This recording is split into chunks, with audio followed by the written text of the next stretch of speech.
بسم اللہ الرحمن الرحیم۔ السلام علیکم۔ اہل سرسار کی ایک قوم جسے قوم سبا بھی کہا جاتا ہے، اللہ تعالیٰ کی بے شمار نعمتوں کے اندر زندگی گزار رہی تھی۔ یہ قوم ایک عظیم تہذیب و تمدن کی مالک تھی۔ حضرت داؤد علیہ السلام اور حضرت سلیمان علیہ السلام کی باعظمت حکومتوں کے بعد ان کی حکومت زیادہ زرخیز اور عام تھی۔ کہا جاتا ہے کہ یہ لوگ گندم کے مغز سے اپنا آٹا پیس کر روٹیاں پکایا کرتے تھے، لیکن اس کے برعکس وہ اس قدر اسراف کرنے والے اور ناشکرے تھے کہ انہی روٹیوں کے ساتھ بچوں کا پخانہ صاف کر رہے تھے۔ اس کے بعد ان آلودہ روٹیوں کو اکٹھا کرنے سے ایک پہاڑ بن گیا۔ پھر ایک صالح شخص نے وہاں سے گزرتے ہوئے ایک عورت کو دیکھا جو روٹی کے ساتھ بچے کے پخانے کے مقام کو صاف کر رہی تھی۔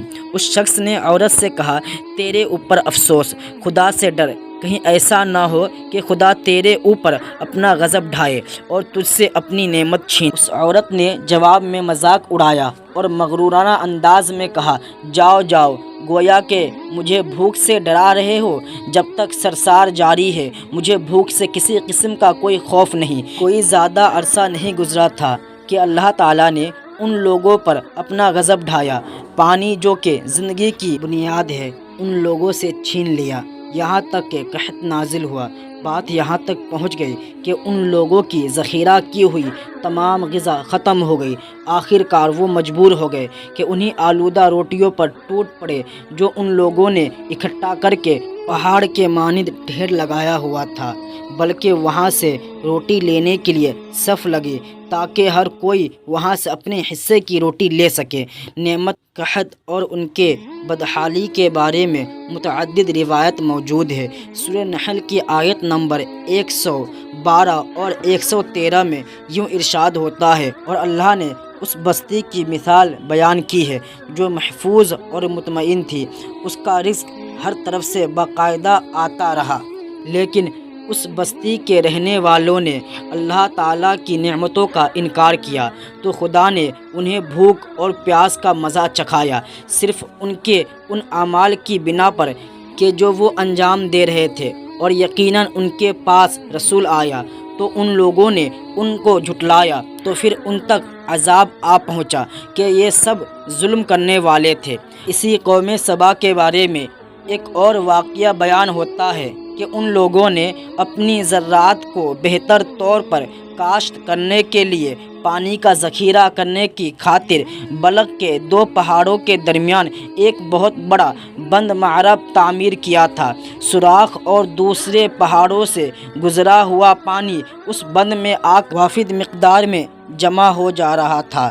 قوم سبا نے اس پانی سے صحیح طور استفادہ کرتے ہوئے وسیع اور عریض اور بہت سے خوبصورت باغات لگائے اور کھیتی باڑی کو رونق بخشی، لیکن نعمتوں کی کثرت نے انہیں شکر کرنے کی بجائے سرمت اور غافل کر دیا تھا، یہاں تک کہ ان کے درمیان بہت بڑا طبقاتی نظام وجود میں آ چکا تھا۔ ان میں سے صاحب اقتدار لوگوں نے کمزوروں اور ضعیفوں کا خون چوسنا شروع کر رکھا تھا، یہاں تک کہ ان لوگوں نے خدا سے ایک احکام التماس کیا جس کا ذکر سورہ سبا کی آیت نمبر 19 میں ملتا ہے۔ انہوں نے کہا، خدایا ہمارے سفروں کے درمیان فاصلہ زیادہ کر دے۔ انہوں نے اللہ تعالیٰ سے یہ التماس اس لیے کیا تاکہ غریبوں اور ثروت مند ان کے ہمراہ سفر نہ کرے۔ ان کی خواہش یہ تھی کہ آبادیوں کے درمیان خشکی ہو اور فاصلہ بہت زیادہ ہو تاکہ غریب اور کم آمدنی والے لوگ ان کی طرح سفر نہ کریں۔ اللہ تعالیٰ نے ان مغرور پیٹ کے پجاریوں پر اپنا غضب نازل کیا۔ بعض روایتوں کے مطابق ان مغرور کی آنکھوں سے درس راہی چوہوں نے معرب نامی بند کی دیوار پر حملہ کر کے انہیں اندر سے کھوکھلا کر دیا۔ ادھر سے بارش زیادہ ہوئی جن کی وجہ سے سیلاب آ گیا اور اس بند میں پانی بہت زیادہ اکٹھا ہو گیا۔ اچانک بند کی دیوار ٹوٹے، اس سے ایک بہت بڑا سیلاب آیا جس میں تمام دیہات، آباد مال، مویشی، باغات، کھیتیاں، ان کے محل اور گھر پانی میں غرق ہو کر نابود ہو گئے۔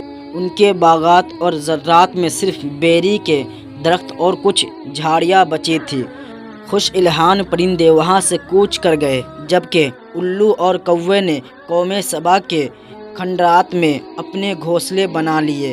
اس بات کا ذکر سورہ سبا کی آیت نمبر 15 اور 16 میں ملتا ہے، اور آخر میں سورہ سبا کی آیت نمبر 17 میں قرآن کریم میں اس واقعہ کا یوں نتیجہ نکلا ہے کہ ہم نے ان کی ناشکری کی سزا دی ہے، اور ہم ناشکروں کے علاوہ کسی کو سزا نہیں دیتے۔ السلام علیکم۔